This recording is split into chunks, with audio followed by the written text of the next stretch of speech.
The first thing that hits you in a five-star restaurant isn't the smell of food, it's the silence. That was what struck me most as I navigated between pristine white tablecloths, balancing 3 plates on my arm with practiced precision. The Milano wasn't just any restaurant in Chicago.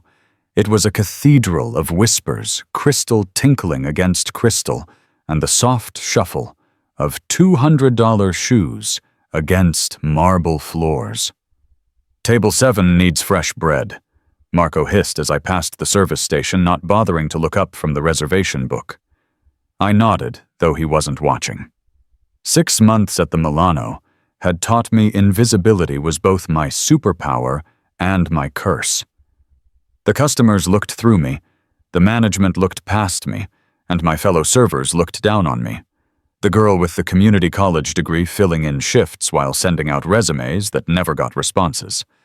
My fingers ached as I sat down the plates at table 12. Ribeye, medium rare lobster, linguine truffle orsado, reciting the dishes with the rehearsed smile that never quite reached my eyes.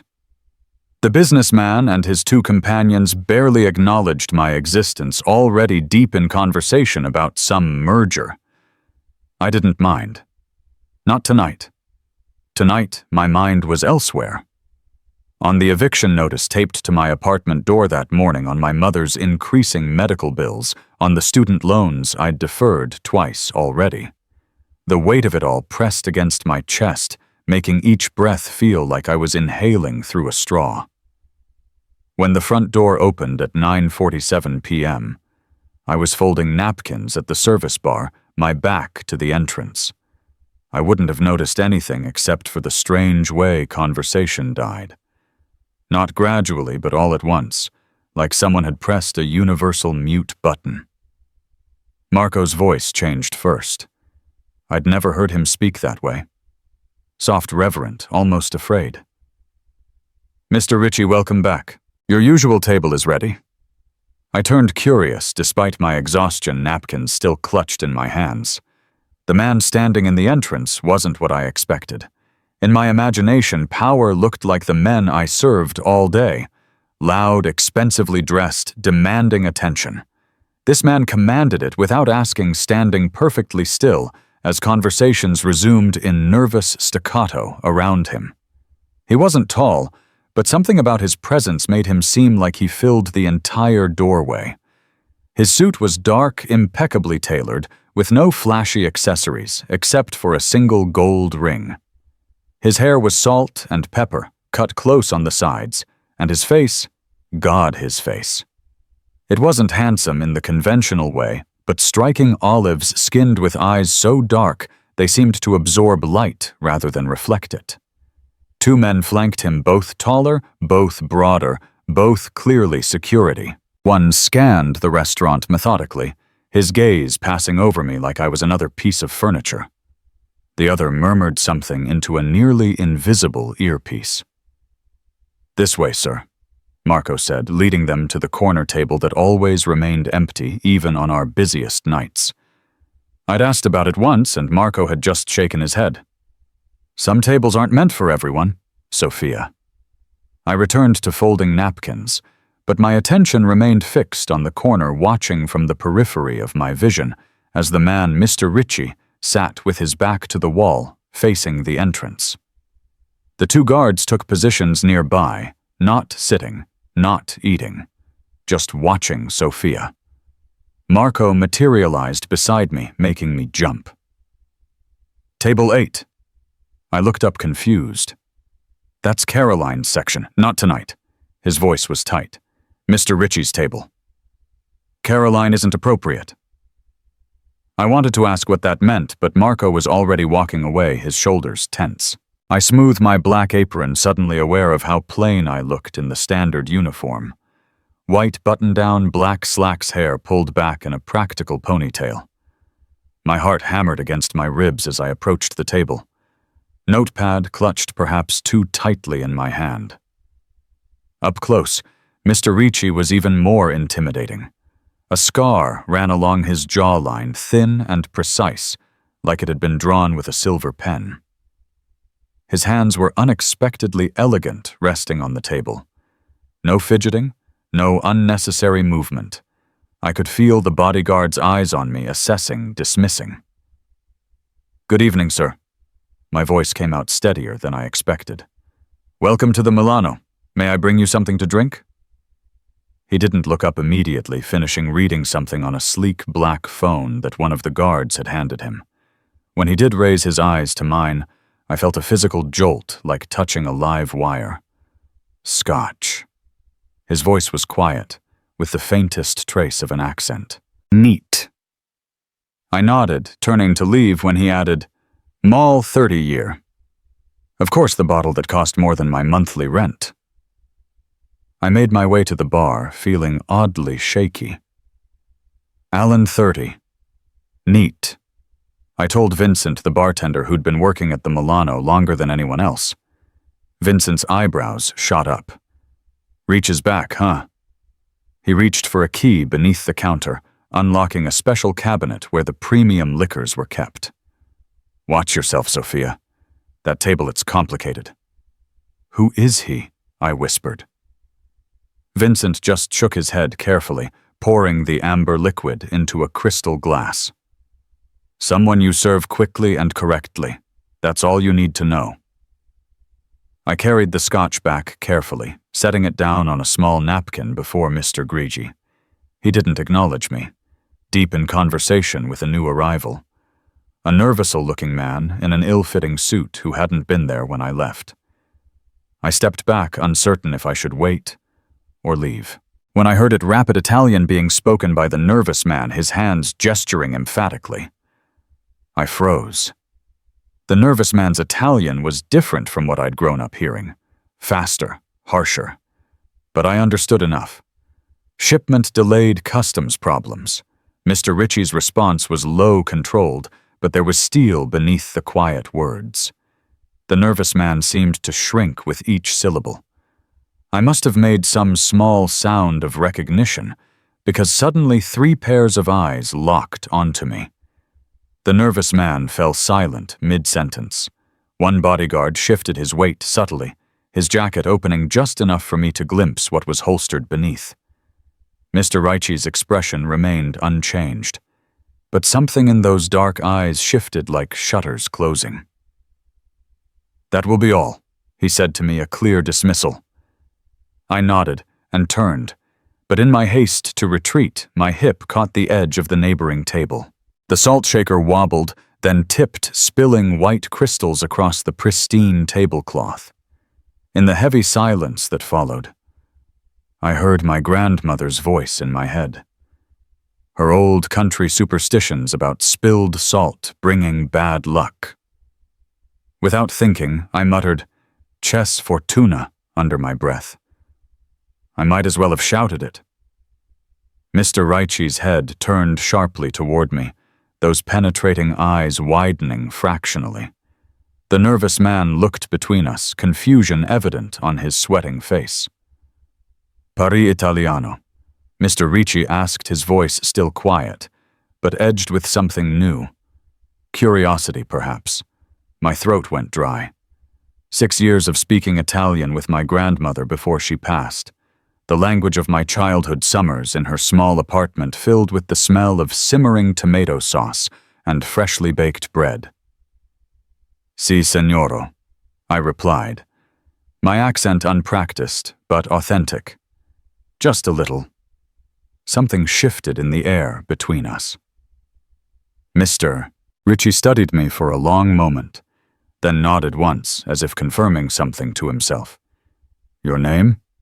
he said, no longer a question, but a command. "Sophia. Sophia Russo."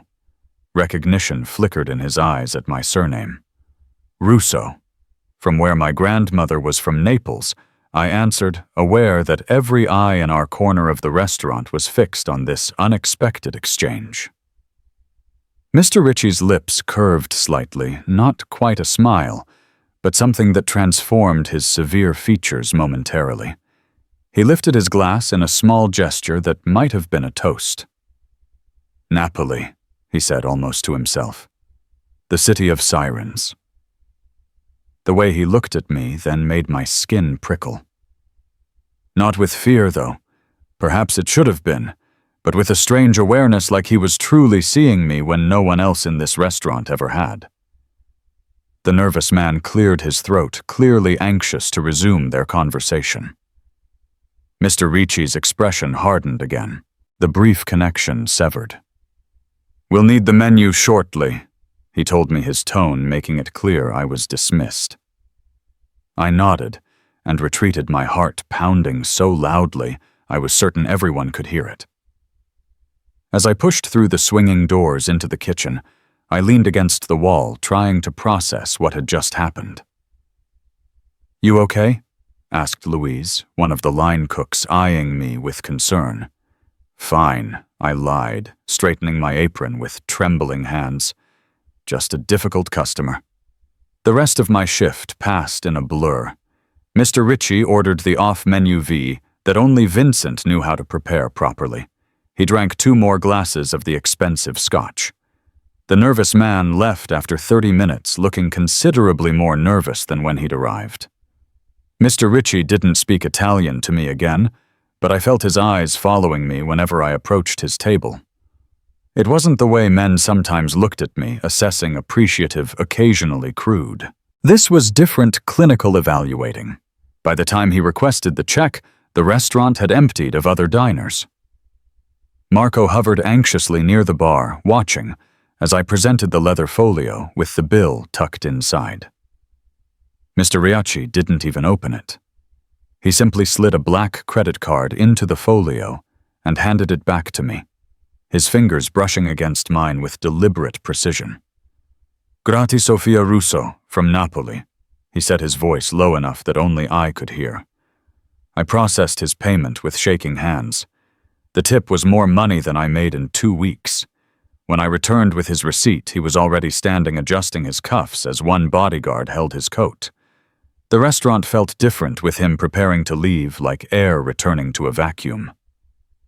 "Grazie," I said, summoning my courage to look directly into those dark eyes once more.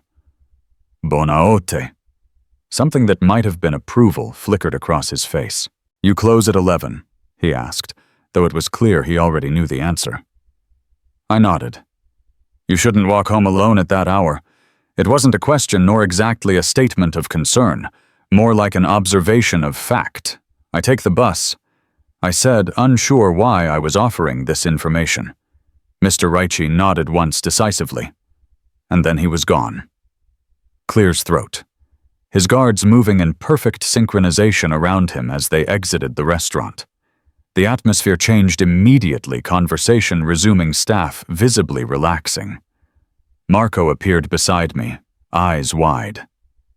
"What did he say to you?" he demanded. I shrugged, suddenly protective of the strange exchange. Just commenting on the food, Marco didn't look convinced, but the arrival of a late-night party of 4 distracted him. I finished my closing duties in a daze, wiping down tables and restocking napkins on autopilot. By the time I clocked out, it was 11:27 p.m. Clear's throat, feet ached, my lower back throbbed, and the night air bit through my thin jacket as I stepped outside. The bus stop was 3 blocks away, and the last bus came at 11:45. If I missed it, it was a long walk to my apartment, in a neighborhood that became increasingly unfriendly after dark. I had taken exactly 4 steps when a black Escalade with tinted windows pulled silently to the curb beside me. My heart leaped into my throat as the rear window lowered just enough to reveal those now familiar dark eyes. "Miss Russo," said Dante Ricci, his voice carrying easily in the quiet street. "Allow me to offer you a ride home." It wasn't a request. And somehow, despite every warning bell clanging in my mind, despite everything I'd ever been taught about strangers and dark cars, I found myself reaching for the door handle he extended toward me. Making a choice that would irreversibly change the course of my life, I hesitated for just one heartbeat before sliding into the back seat of the Escalade. The interior was dark leather and smelled of expensive cologne and something sharper like gun oil, though I didn't want to examine how I recognized that scent. The door closed behind me with a soft, definitive click.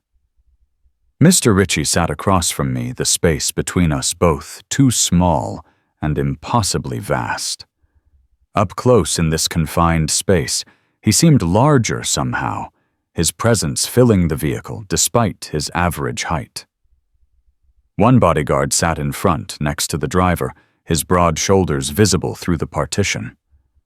I didn't know where the second guard had gone. "Your address?" Mr. Ritchie asked, his eyes never leaving my face. I gave it to him, feeling a flutter of unease.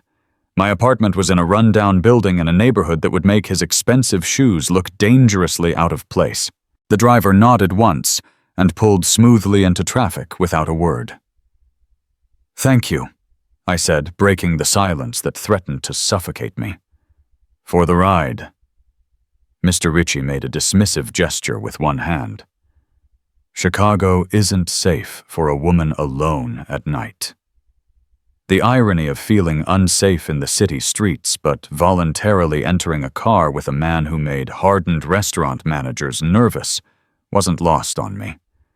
Yet somehow I wasn't afraid, at least not in the way I should have been.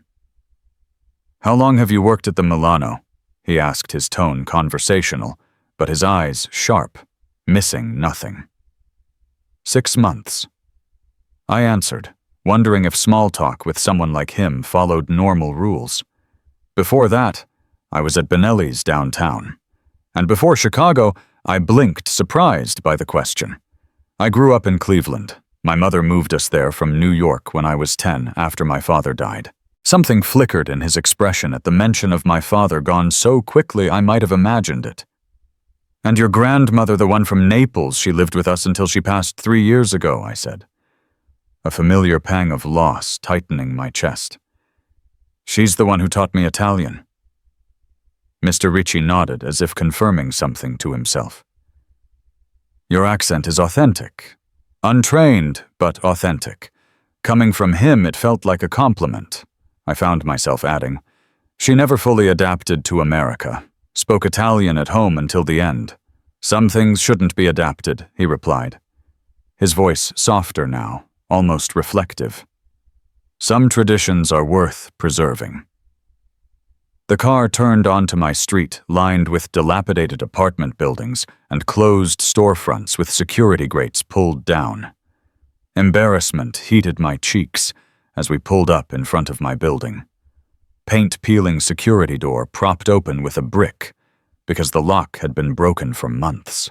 If Mr. Ritchie noticed the sharp contrast between his world and mine, he showed no reaction. "This is where you live." I nodded, suddenly defensive. "It's what I can afford, right?" Clears throat now. His eyes assessed the building, then returned to me with unexpected intensity. "It's not safe. Nowhere is completely safe," I countered, reaching for the door handle. Suddenly eager to escape the intimacy of the car, the weight of his scrutiny. "Wait." His voice stopped me as surely as a physical touch. He reached into his jacket. I tensed involuntarily and withdrew a business card. No, not a business card. A plain white card with just a phone number embossed in simple black text. "If you ever need anything, call this number." I stared at the card, not taking it. "Why would you help me?" His smile was slight, barely perceptible. "Perhaps I like the way you say buonanotte." The door beside me opened, the second bodyguard materializing from nowhere to stand beside the vehicle, scanning the street with practiced efficiency. "Miss Russo," Mr. Ritchie said, extending the card again. "Indulge me." I took the card, tucking it into my pocket, wondering if refusing was ever an option with him. "Thank you for the ride, Mr. Ritchie." "Dante." He corrected his name hanging in the air between us. Thank you, Dante. His name felt dangerous on my tongue. The bodyguard escorted me to my building entrance, standing silently until I was inside, then returning to the vehicle. I watched from my building's grimy lobby as the black Escalade pulled away, its taillights disappearing around the corner. Only then did I realize I was trembling. I climbed the 4 flights to my apartment, each step in effort, as the adrenaline drained from my system. My tiny studio looked even more depressing than usual. The second-hand furniture, the kitchenette with its dripping faucet, the eviction notice still taped to the inside of my door where I'd moved it that morning. Sinking onto my bed, I pulled out the card Dante Ricci had given me. The paper was thick, expensive. The number had no area code. I ran my fingertip over the embossed digits, wondering what would happen if I called it.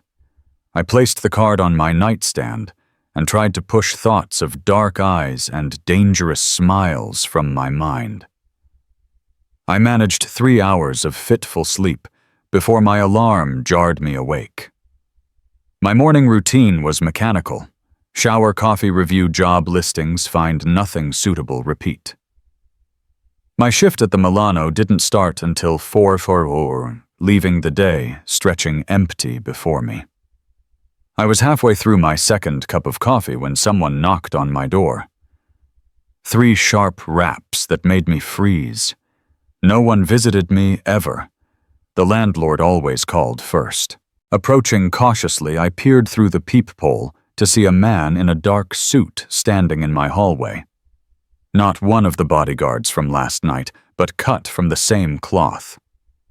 Broad shoulders, impassive expression, alertness in his stance. "Miss Russo," he called through the door. "I have a delivery for you." My heart pounding, I cracked the door open, security chain still engaged.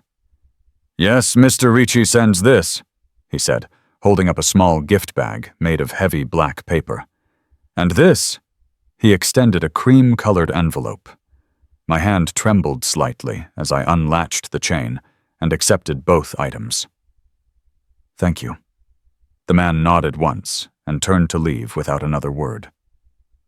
Back inside, I placed the bag and envelope on my kitchen counter, staring at them like they might explode. Finally, curiosity overcame caution. I opened the envelope first. Inside was a note, written in elegant script on heavy stationery. "Miss Russo, I would be honored if you would join me for dinner this evening at 8:00. The Milano can spare you for 1 night. Consider it arranged. The gift is a small token. Indulge me once more." Dr. No request, just an assumption of my acceptance.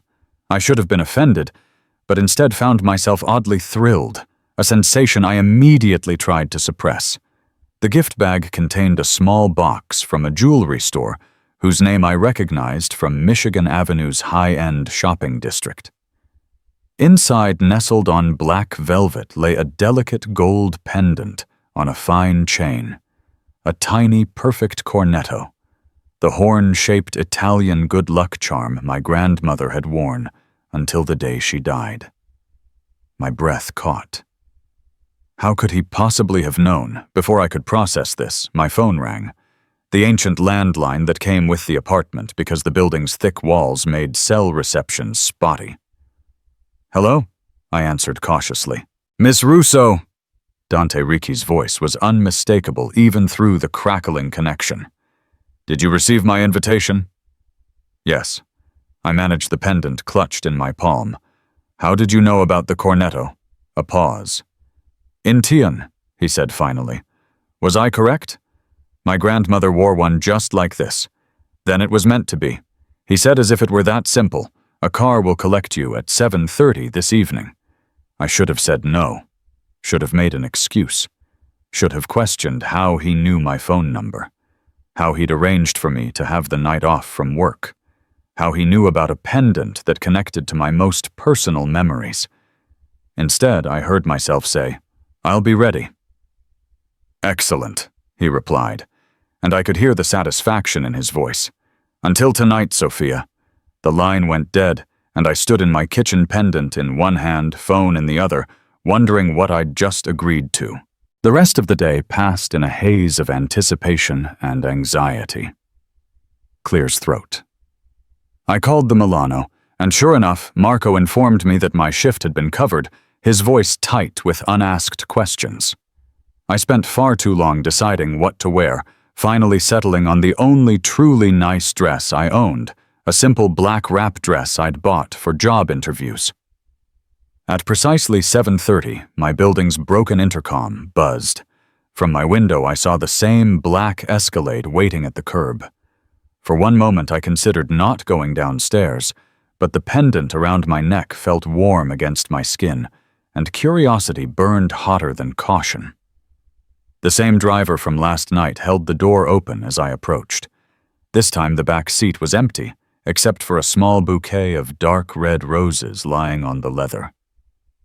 "Mr. Ricci is meeting you at the restaurant, miss," the driver explained, seeing my confusion. Clears throat. The drive took us north away from downtown and into an area of the city I barely recognized. Old money Chicago, with historic mansions and private clubs hidden behind wrought iron gates. We pulled up to a discreet entrance marked only by a small brass plaque reading Ilosto the Hidden. A Matrayi appeared instantly at the car door, greeting me by name as if I were expected royalty rather than a waitress from the wrong side of town. Inside was old-world Italian elegance, crystal chandeliers, white tablecloths, walls lined with wine bottles. The dining room held perhaps 10 tables, but only one was occupied. Dante Ricci stood as I approached, and the sight of him stole my breath. His suit was charcoal gray tonight, his white shirt open at the collar, no tie. He looked less severe than he had at the Milano, but no less powerful. "Sophia," he said my name like silk in his mouth. His eyes took in the pendant at my throat, and his lips curved in approval. "You honor me by wearing it. It's beautiful," I said honestly, as he held my chair. "Thank you." "Beauty deserves beauty," he replied, resuming his seat across from me. I became aware that we were alone in the restaurant except for the staff. No other diners, no visible bodyguards, though I suspected they weren't far. "Did you rent the entire restaurant?" His smile widened fractionally. "I own it." Of course he did. Wine appeared without being ordered, a deep red that Dante explained was from a small vineyard outside Naples. The first course followed quickly, delicate arancini that melted on my tongue. Every dish came with a story: the chef's grandmother's recipe, the region in Italy where the ingredients originated, the proper way to appreciate each flavor. "Tell me about yourself," Sophia Russo Dante said as the main course arrived, a seafood pasta that smelled of the ocean and memories. "There's not much to tell," I replied, suddenly self-conscious. "You already know I'm a waitress with a useless degree." "I know facts." He countered, his dark eyes intent. "I don't know you." So I talked, surprised by how easily the words came.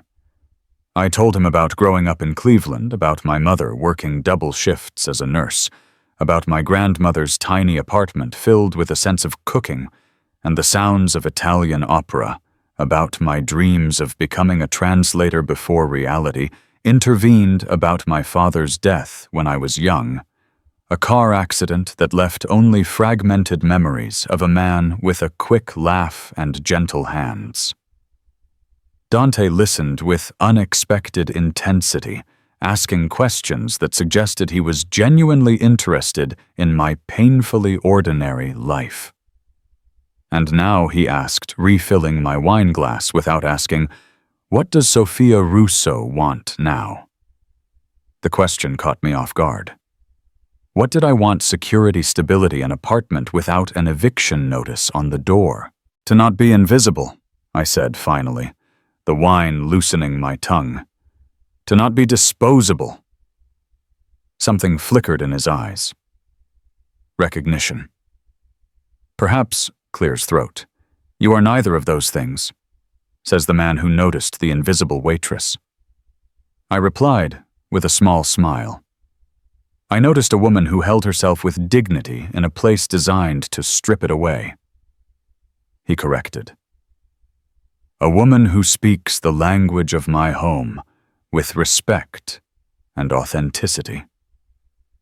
A woman with fire behind her eyes. Heat crept up my neck that had nothing to do with the wine. And what about you, I asked, desperate to shift attention away from myself. What does Dante Ricci want? His expression changed subtly. Many things, most recently to understand why a woman like you works in a place like the Milano. I laughed without humor. Bills don't pay themselves. My mother's medical insurance doesn't cover her treatments. Student loans come due whether you have a job that uses your degree or not. You have concerns about money, not a question but a statement of fact. I stiffened. I'm not looking for charity and I am not offering it. His voice was level, but there was an edge to it now. I am a businessman, Sophia. I recognize value when I see it. What kind of businessman, I asked. The question that had been hovering since I first saw him at the Milano. Dante's, clears throat, lips curved slightly. Import-export primarily. Some real estate. Investments in various enterprises vague enough to mean anything. I thought of the nervous man, the whispered Italian, the bodyguards, the gun I'd glimpsed. Not just any businessman. You're afraid to ask what you really want to know. He observed his gaze, unnerving in its perception. Would you answer if I did? Try me. I set down my fork, heart pounding. Are you connected? His expression didn't change, but something shifted in his eyes, a shutter lifting, then closing. Connected to what, Sophia? You know what I mean? Adante leaned back in his chair, studying me. What if I said yes? Would you leave, get up from this table, and walk away? The sensible answer was yes, but the man across from me, with his dark eyes and his gift that somehow connected to my past, had already pulled me into his orbit. I don't know, I admitted. His smile was small, but genuine. Honest, I appreciate that. He took a sip of wine, then set the glass down precisely. My family has interests in various aspects of Chicago's economy, some more visible than others, a non-answer that was answer enough. Does that frighten you? He asked, watching me carefully. It should have. Instead, I felt a strange thrill, a dangerous fascination. I'm still here. So you are, he murmured, something like approval in his tone. Dessert came panna cotta with fresh berries. I was too distracted to fully appreciate it, my mind spinning with implications with questions. I have a proposition for you, Dante said, as coffee was served in delicate cups. A legitimate business proposition. I raised an eyebrow, trying for lightness. Do you need a waitress at Il Nusto? I need someone who speaks Italian, who understands respect and tradition, and who has the intelligence to learn quickly. His tone was serious, now all business. I need someone I can trust to manage certain aspects of my legitimate enterprises, someone with discretion and loyalty. And you think that's me? You don't even know me. I know more than you think. He reached inside his jacket and produced a slim folder, placing it on the table between us. Your resume, your academic transcript, your current financial situation. A cold knot formed in my stomach. You investigated me. I investigate everyone who enters my circle, however briefly. His expression was unapologetic. Knowledge is safety. I should have been outraged at the invasion of privacy. Instead, I found myself asking, and what did you learn that you graduated with honors despite working full-time, that you speak 3 languages fluently, that you have never been arrested, though you were detained once at a protest against pharmaceutical price gouging the same medications your mother needs? His eyes held mine. That you are drowning in debt that is not of your making, that you deserve better than what life has given you. My throat tightened. He'd seen through me so completely, laid bare all my struggles, all my fears. What exactly are you offering? I asked, my voice barely above a whisper. A position as my personal assistant. Legitimate employment with my import company. Excellent salary. Benefits including health insurance that would cover your mother as a dependent. An apartment in a secure building owned by my family. It sounded too good to be true. It probably was. What would I have to do? The question came out more suggestive than I'd intended. Dante's expression remained impassive. Accompany me to meetings. Translate when necessary. Manage correspondence. Learn the business. Nothing illegal. Nothing inappropriate. The unspoken hung between us. The attraction that simmered beneath our conversation. The way his eyes lingered on my face. The way my pulse jumped when he said my name. Why me, I had to ask. There must be dozens of qualified people who speak Italian and need a job. Dante was silent for a moment, considering. When I was a boy in Naples, he finally said, my father taught me to trust my instincts above all else. When I saw you at the Milano, when I heard you speak the language of my home, I had an instinct. That doesn't seem like sound business practice. His smile was unexpected, transforming his severe features. Perhaps not, but I have survived this long by knowing who to trust. And something tells me I can trust you, Sophia Russo. The way he said my full name sent a shiver down my spine. You hardly know me. I know enough. He reached across the table, his fingers brushing against mine. The first time he had touched me intentionally, his skin was warm, his fingertips slightly calloused.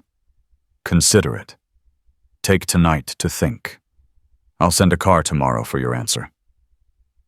The check never came. Of course it didn't. He owned the restaurant. As we rose to leave, Dante guided me with a light touch at the small of my back, his hand radiating heat through the thin fabric of my dress. Outside the Escalade waited its engine purring softly in the night. The driver held the door open. Take Miss Russo home, Dante instructed, then turned to me.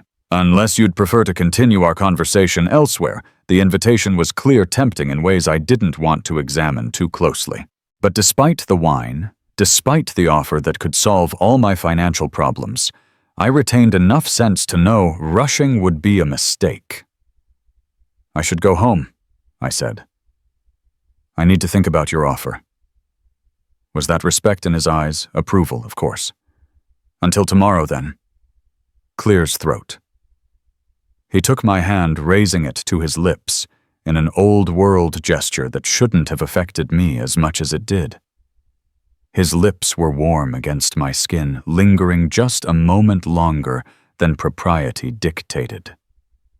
Buonanotte, Bella. Sophia, he murmured, his breath ghosting across my knuckles. Buonanotte, Dante, I replied, my voice steadier than I felt. The drive home was a blur of conflicting emotions. The rational part of my brain screamed, warnings. This man was dangerous. His world was dangerous. No legitimate job offer came with this many strings attached. But another part, a part I barely recognized, whispered that for the first time in years, I had been seen, valued, wanted. When the Escalade pulled up to my building, the driver handed me another envelope. Mr. Ricci asked me to give you this. Inside was a check made out to my landlord for 3 months' rent, plus a note. Consider it in advance on your first paycheck. No strings attached. If you decline my offer, consider it a gift. A beautiful woman shouldn't have to worry about a roof over her head. I stared at the check. Emotion thick in my throat. It was enough to stop the eviction. Enough to give me breathing room. No strings attached, he'd written. But I knew better. Everything had strings. Yet as I climbed the stairs to my apartment, the check clutched in my hand. I knew what my answer would be. Not because of the money, though God knew I needed it. Not even because of the attraction that sizzled between us, though that was undeniable.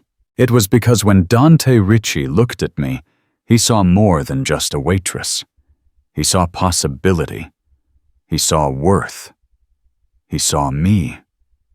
I slept fitfully that night, dreams filled with dark eyes and whispered Italian, and choices with consequences I couldn't begin to foresee.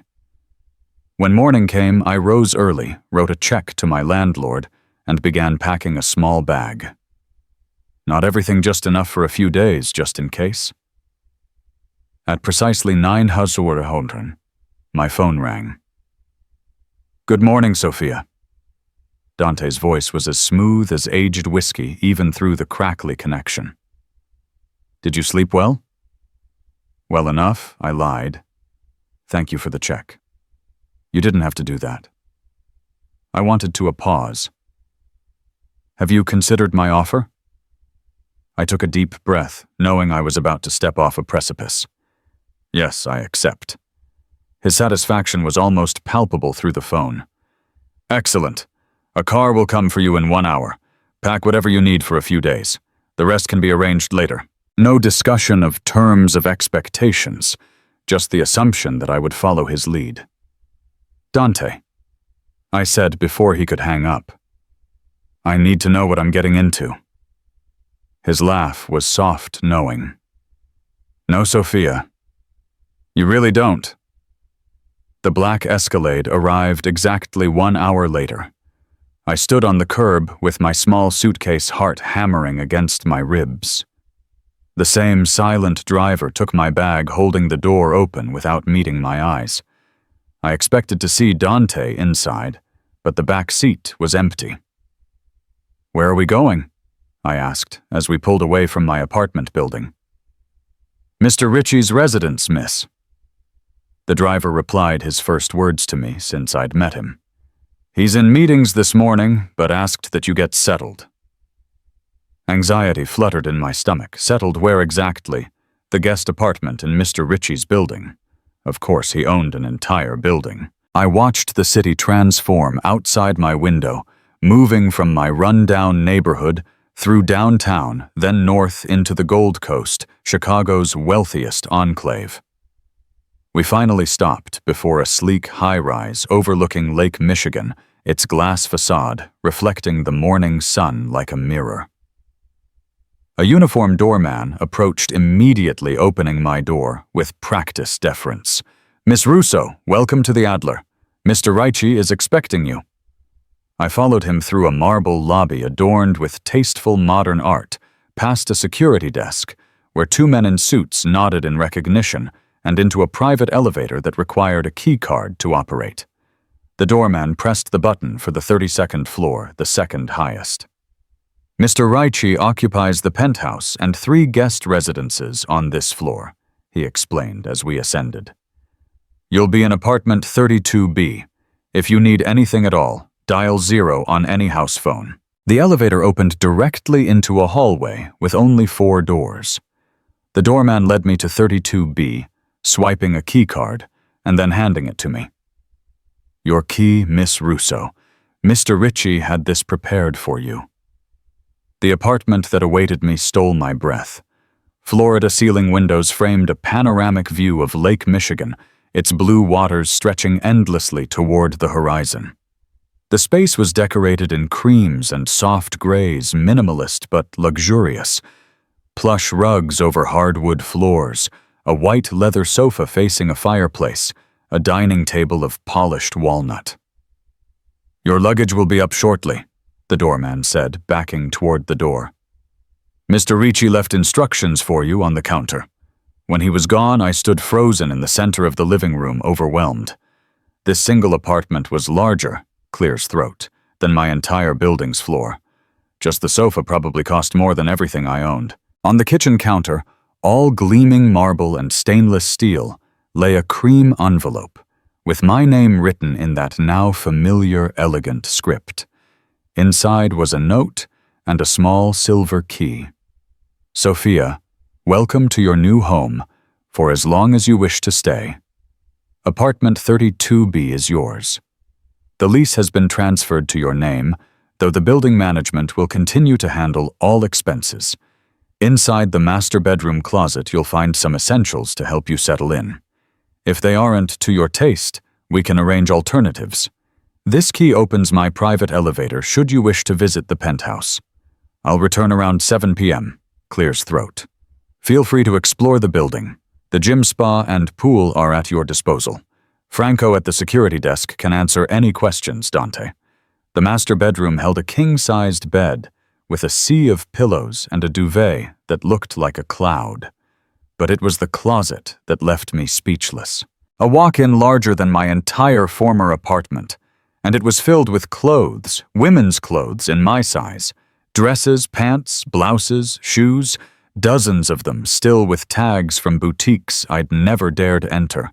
A section of sleek business attire, another of casual wear, a third of evening clothes that sparkled under the recessed lighting. A built-in dresser revealed lingerie and silk and lace, still in tissue paper. My hands trembled as I checked a price tag, then quickly put it down. One blouse cost more than I made in a week at the Milano. In the bathroom, a marble palace with a soaking tub big enough for two. I found toiletries arranged in neat rows. My preferred shampoo brand, but the expensive line I could never justify buying. Perfumes from Paris, makeup from luxury brands. It was too much, too perfect, too prepared. I returned to the living room, unease competing with awe. How had he arranged all this in less than 24 hours? How did he know my sizes, my preferences? The investigation he'd mentioned must have been far more thorough than he'd implied. The intercom buzzed, making me jump. I pressed the blinking button hesitantly. "Miss Russo, your luggage is here," came a voice I didn't recognize. Come up," I said, uncertain of the protocol. A different uniformed staff member appeared with my shabby suitcase looking out of place against the luxury surrounding me. He set it down just inside the door. "Is there anything else you need, Miss Russo?" I shook my head, then reconsidered. "Actually, could you tell me how to reach the security desk?" "Of course.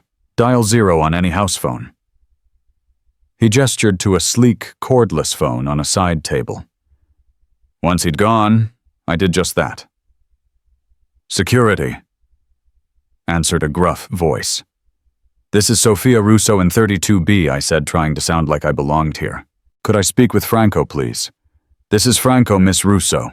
How can I help you?" I took a deep breath. When exactly did Mr. Ritchie arrange for this apartment to be prepared for me? A pause. "I believe those arrangements were made approximately 3 weeks ago, miss. Is everything to your satisfaction?" The floor seemed to tilt beneath me. 3 weeks ago, before he'd ever spoken to me at the Milano, before he'd offered me a job, before he even knew if I spoke Italian. "Miss Russo, is everything all right?" "Yes, fine," I managed. "Thank you." I hung up, my mind racing. 3 weeks. He'd been watching me planning this long before our first interaction.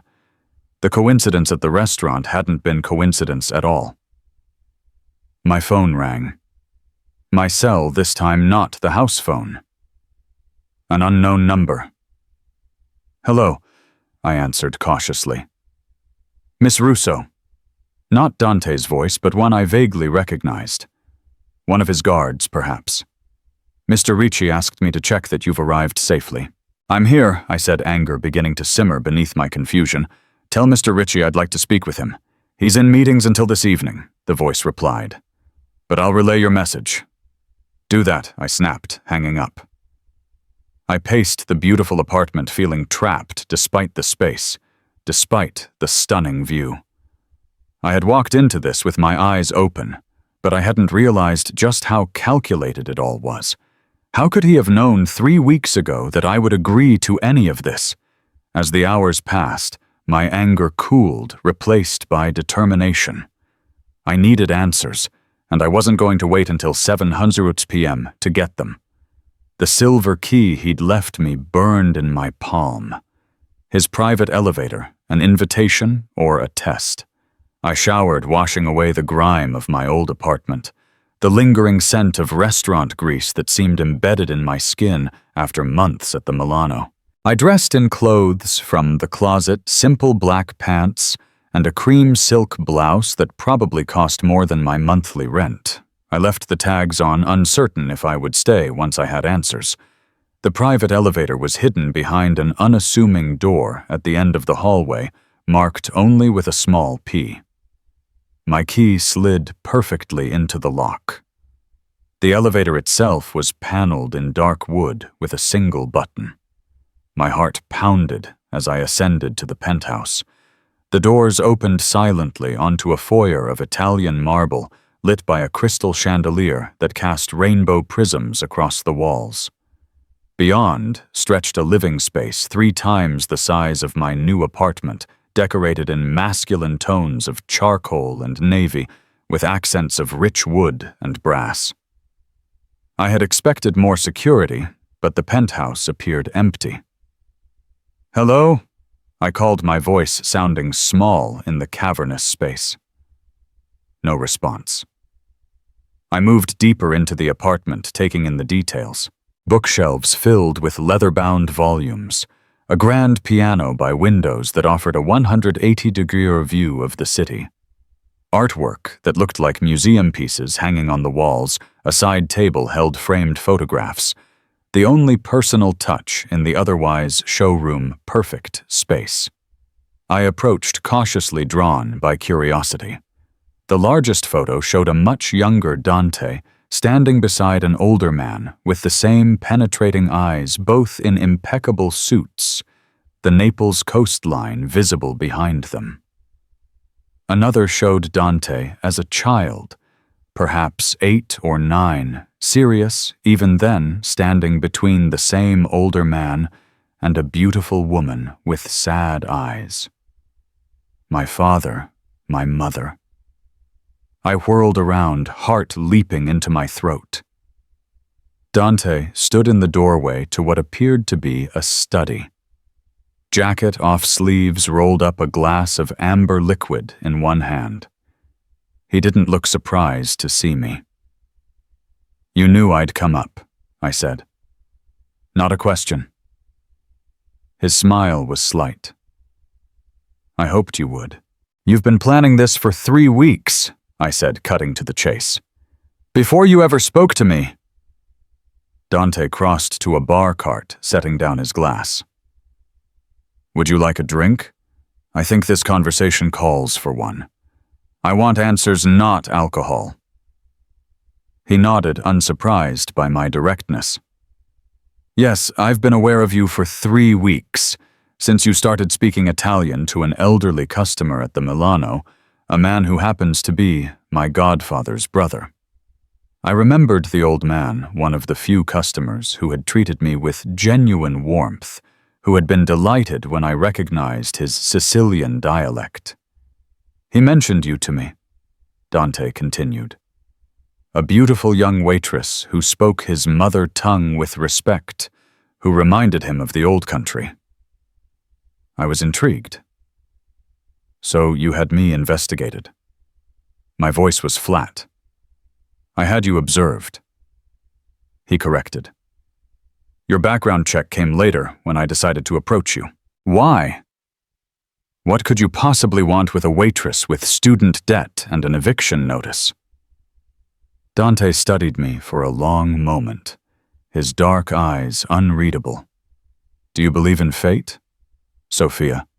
The question caught me off guard.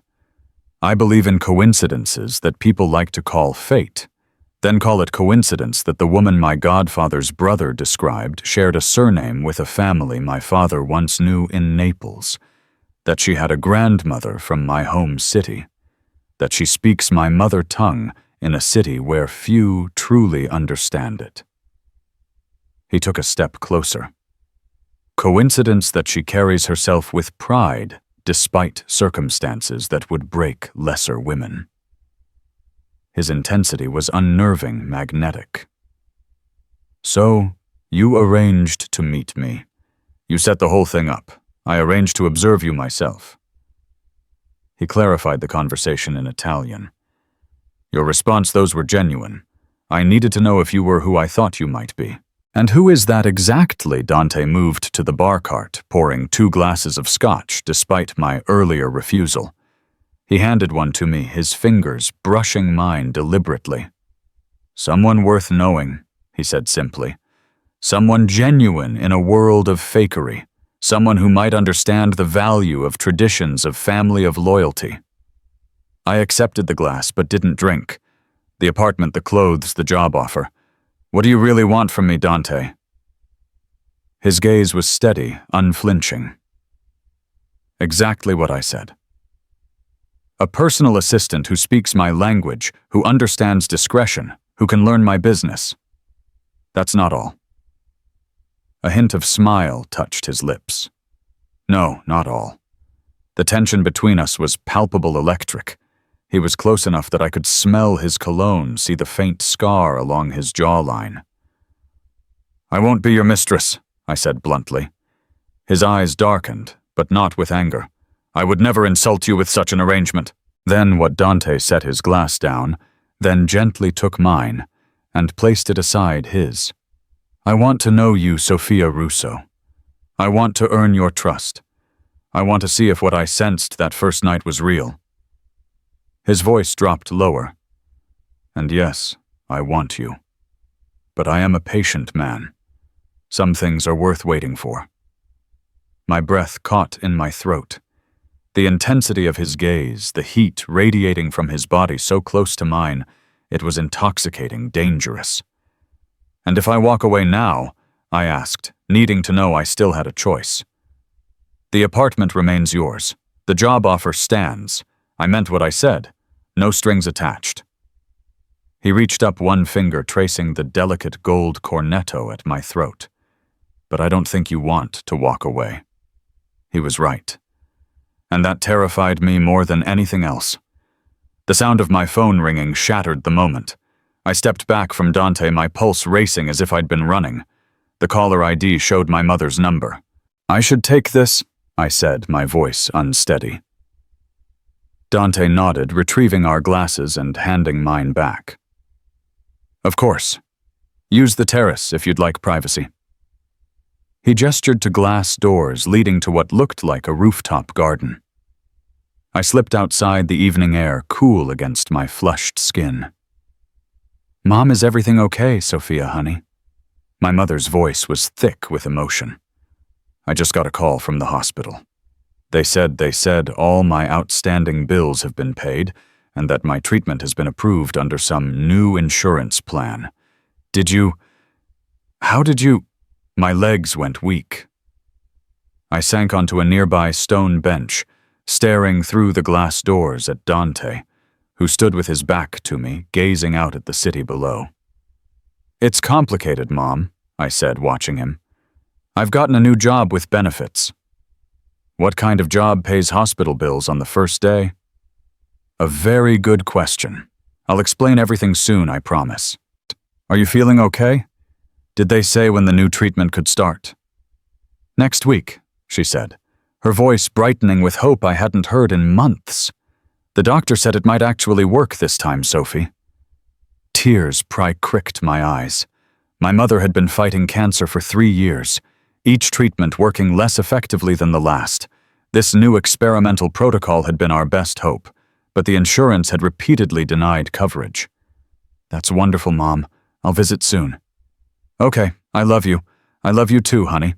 And Sophia, whatever this job is, thank you."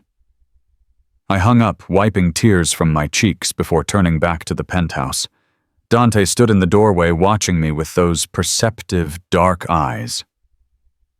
"You paid my mother's medical bills," I said, not a question. He didn't deny it. "I told you the position came with excellent health benefits. Those weren't benefits. That was hundreds of thousands of dollars." Dante shrugged, as if the amount was irrelevant. "Your mother's treatment was denied by insurance companies concerned only with profit margins, not healing the sick. I simply adjusted the situation. Why, I asked, my voice breaking slightly. Why would you do that for someone you barely know? He stepped onto the terrace, the setting sun casting half his face in golden light, the other half in shadow. Perhaps I wanted to demonstrate that my intentions are genuine, that my word is good. He paused, his expression softening almost imperceptibly. Or perhaps I simply couldn't bear to see that worry in your eyes. I should have been outraged at the presumption, the intrusion, the sheer overreach. Instead, all I felt was overwhelming gratitude and suspicion. What do you want in return? I asked, hating the note of vulnerability in my voice. Dante's gaze was steady, unflinching loyalty trust. Eventually he reached out, brushing a tear from my cheek with his thumb. For now, just give this arrangement a chance. That's all I ask. His touch lingered warm against my skin. Everything in me wanted to lean into it, to accept the comfort, the connection. But the rational part of my brain, the part that had kept me safe for 26 years, screamed warnings. I pulled back slightly. I need to understand what I'm agreeing to. The whole truth, Dante, not just what you think I'm ready to hear. Something like respect flickered in his eyes. He gestured to a small table and chairs at the edge of the terrace. Let's sit. The view is better with the sunset. We sat facing each other. The city spread before us in a tapestry of lights beginning to twinkle in the dusk. Dante seemed to be considering his words carefully. My father came to this country with nothing, he began, his voice taking on a storyteller's cadence. A poor boy from Naples with hungry eyes and big dreams. He built something substantial, not always by methods that society would approve of. His eyes held mine. Do you understand what I'm saying, Sophia? I nodded. Your father was in the Mafia. The Americans love that word, he said with a small smile. In Naples, we simply called it family business. But yes, by your definition. And you inherited his family business. Dante's expression was unreadable. I inherited many things from my father. His connections, his enemies, his sense of honor. Are you telling me you're the head of the Chicago Mafia? The question should have terrified me to ask, but somehow sitting here in the fading light with Lake Michigan stretching into the distance, it seemed almost surreal. I'm telling you that I have influence in certain circles, he replied carefully. That I maintain my father's traditions, his protection of our people, that yes, some of my business dealings exist in gray areas, illegal areas, I clarified. His smile was slight at times, though less now than in my father's day. I've worked hard to legitimize our enterprises. Why tell me this? Isn't this the kind of information that gets people killed in movies? Dante actually laughed, a warm, genuine sound that transformed his severe features. This isn't a movie, Sophia, and I'm telling you because you asked for the truth. Because I believe you're strong enough to handle it and my job. What would I really be doing? Exactly what I said. Managing correspondence, accompanying me to meetings, translating when necessary, learning the business, the legitimate parts. He leaned forward, his expression earnest. I would never involve you in anything illegal, Sophia. Never put you at risk. You have my word. The word of a mafia boss, I said, unable to keep the irony from my voice. The word of a man who has never broken a promise, he countered. Ask anyone who knows me. My word is bond. I studied him in the fading light. This dangerous, complex man who had orchestrated our meeting, who had paid my mother's medical bills without being asked, who looked at me like I was something precious, rather than disposable. Why me, I had to ask again. The truth, Dante. He was quiet for a long moment, looking out at the darkening sky. When he turned back to me, his expression had changed, vulnerability showing through the controlled facade. My mother was from Naples like your grandmother, he said quietly. She never fully adapted to America either. Used to say that Americans didn't understand the true meaning of family of loyalty. His fingers tapped lightly on the table. She died when I was 15. Cancer like your mother understanding dawned. So I'm what some kind of surrogate for your mother? No. His response was sharp, immediate. You're nothing like her except perhaps in your strength. He took a breath, composing himself. When my godfather's brother mentioned you when I saw your name was Russo. There was once a Russo family in Naples that helped my father when he was a boy. A kindness never forgotten, I clears throat. Wondered if there might be a connection. And is there? I don't know yet. But I felt drawn to you before I ever saw you. When I heard you speak Italian that night. When I saw how you carried yourself despite everything. He shook his head slightly. Call it instinct intuition. Something told me you were important.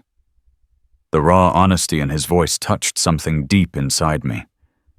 This powerful, dangerous man was showing me a glimpse of vulnerability few ever saw. What happens if I stay? I asked. Really stay, not just to work for you. Dante's eyes darkened. Then we see where this leads. No pressure, no expectations, just possibility. And if I want to leave someday, then you leave with recommendations that will open any door you choose. Enough money to start fresh, wherever you want, and the knowledge that you'll always have a place to return to if you wish. His gaze was intense, unwavering. I'm not offering a cage, Sophia. I'm offering a choice. Night had fallen completely now, the city lights reflecting in his dark eyes. In the distance, thunder rumbled a summer's storm approaching over the lake. I'm not naive, I said finally. I know there would be dangers, risks. Yes, he admitted. My world isn't always safe, but you would be protected always. My highest priority. I believed him. God help me. I believed him. I have conditions, I said, surprising myself with my boldness. If I stay. Dante's lips curved slightly. Name them. I want to finish my degree, take the translator certification exams. He nodded, easily arranged. I want to visit my mother regularly, make sure she's getting proper care. Of course we can fly to Cleveland whenever you wish. I took a deep breath, and I want honesty between us always. Even when it's difficult. His expression softened. That Sophia Russo I can promise without reservation. The first raindrops began to fall, fat and heavy on the terrace stones. Neither of us moved. Is that a yes? Dante asked, something like hope in his voice. In answer, I reached out, placing my hand over his on the table. His skin was warm despite the cooling air, his fingers immediately curling around mine. Thunder crashed closer now. The rain falling in earnest, Dante stood pulling me gently to my feet. We stood facing each other as the storm broke around us, neither caring about the rain soaking our clothes. Sei sicura? He asked. Are you sure?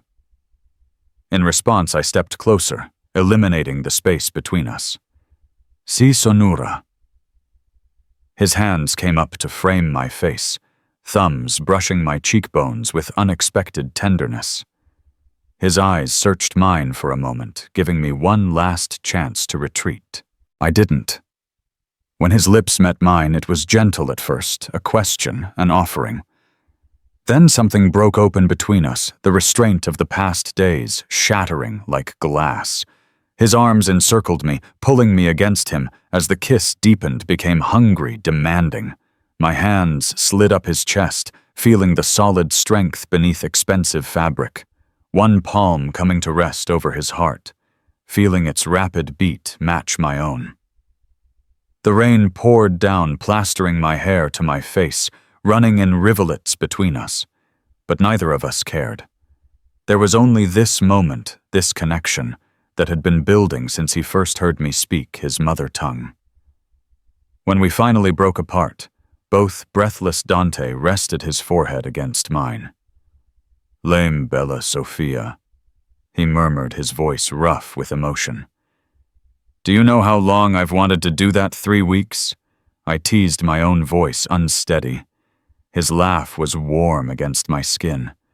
Longer, I think. maybe all my life. We stood there in the pouring rain, holding each other as lightning illuminated the sky, neither willing to break the moment. Eventually, Dante pulled back slightly, brushing wet hair from my face. "We should go inside before you catch cold." I nodded, suddenly aware of my soaked clothes, my racing heart. He took my hand, leading me back into the warmth of the penthouse. As the terrace door closed behind us, shutting out the storm, I realized I was crossing a threshold in more ways than one. Dante's hand remained clasped with mine, a silent promise. Whatever came next, the complications, the dangers, the struggles of merging our different worlds, we would face it together. I had walked into his life with my eyes open, knowing who he was, what he was, and still choosing this path. As he drew me closer once more, his dark eyes reflecting my own desire back at me, I knew that some choices once made change everything. For better or worse, my life had irrevocably shifted course the moment I had greeted the Italian Mafia Boss in his mother tongue. And despite all logic, despite all the reasons to be afraid, I couldn't bring myself to regret it. "Benata a casa," Dante whispered against my lips. "Welcome home." And for the first time in years, I truly felt like I